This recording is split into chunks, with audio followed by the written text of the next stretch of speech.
যুক্তরাষ্ট্রের প্রেসিডেন্ট নির্বাচনের আর মাত্র এক মাস বাকি। এর মধ্য দিয়ে আধুনিক যুগের সবচেয়ে নাটকীয় মার্কিন প্রেসিডেন্ট নির্বাচনের চূড়ান্ত মাসের লড়াইয়ে প্রবেশ করেছেন ডেমোক্র্যাট প্রেসিডেন্ট প্রার্থী কমলা হ্যারিস ও রিপাবলিকান প্রার্থী ডোনাল্ড ট্রাম্প।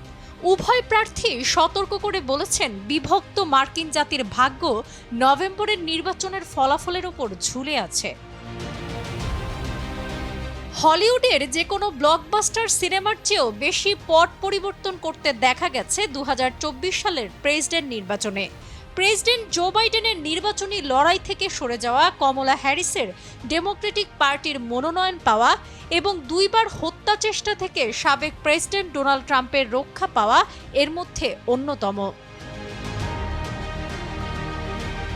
78 বছর বয়সী ট্রাম্প এবং 59 বছর বয়সী কমলার মধ্যে কোনো একজনকে প্রেসিডেন্ট হিসেবে বরণের জন্য প্রস্তুত হচ্ছে মার্কিন নাগরিকরা।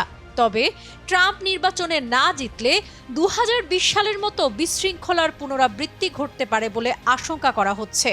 অন্যদিকে যখন মধ্যপ্রাচ্যে সর্বাত্মক যুদ্ধের আশঙ্কা ঘনিয়ে আসছে এবং যুক্তরাষ্ট্রের সমর্থনের ওপর রাশিয়ার বিরুদ্ধে ইউক্রেনের টিকে থাকার লড়াই নির্ভর করছে, তখন হোয়াইট হাউসে কে আসীন হচ্ছেন তা দেখার অপেক্ষায় রয়েছে পুরো বিশ্ব। তবে একটা বিষয় পুরোপুরি নিশ্চিত যে কমলা ও ট্রাম্প তাদের রানিং মেট ভাইস প্রেসিডেন্ট প্রার্থী টিম ওয়ালস ও জেডি ভ্যান্সকে নিয়ে আগামী 4 সপ্তাহ নিরলস প্রচারণা চালাবেন।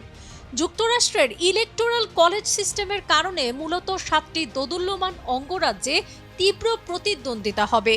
Arizona, Georgia, Michigan, Nevada, North Carolina, Pennsylvania ও উইসকনসিন অঙ্গরাজ্যের ভোটাররাই নির্ধারণ করবে ট্রাম্প ও কমলার ভাগ্য। বিভিন্ন জনমত জরিপে কমলা ও ট্রাম্পের তীব্র প্রতিদ্বন্দ্বিতার আভাস মিলেছে।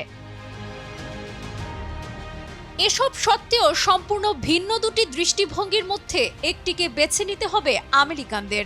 আমরা পেছনে ফিরে যাব না, এই স্লোগানের মধ্য দিয়ে বিভাজনের রাজনৈতিক প্রথার ইতি টানার প্রতিশ্রুতি দিয়েছেন কমলা। অন্যদিকে আমেরিকার হারানো মর্যাদা ফিরিয়ে আনার প্রতিশ্রুতি দিয়েছেন ট্রাম্প।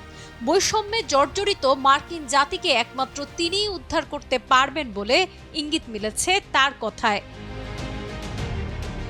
কমলা এমন একজন প্রার্থী যিনি বাধার দেয়াল ভেঙে যুক্তরাষ্ট্রের প্রথম দক্ষিণ এশীয় কৃষ্ণাঙ্গ নারী ভাইস প্রেসিডেন্ট হয়েছেন এবং গর্ভপাতের অধিকারের মতো স্পর্শকাতর বিষয়ে লড়াইয়ের প্রতিশ্রুতি দিয়েছেন। তবে তার স্বভাব ও নীতি এখনও অনেক ভোটারের কাছে অজানা। অন্যদিকে ট্রাম্প ফৌজদারি অপরাধে দোষী সাব্যস্ত হওয়া প্রথম মার্কিন প্রেসিডেন্ট প্রার্থী, যিনি প্রতিদ্বন্দ্বীকে কঠোর ব্যক্তিগত আক্রমণের পন্থা বেছে নিয়েছেন এবং দেশের অর্থনীতি চাঙ্গা করার ও রাজনৈতিক প্রতিপক্ষকে জেলে ভরার অঙ্গীকার করেছেন। সাবরিনা কাজী, কালের কণ্ঠ।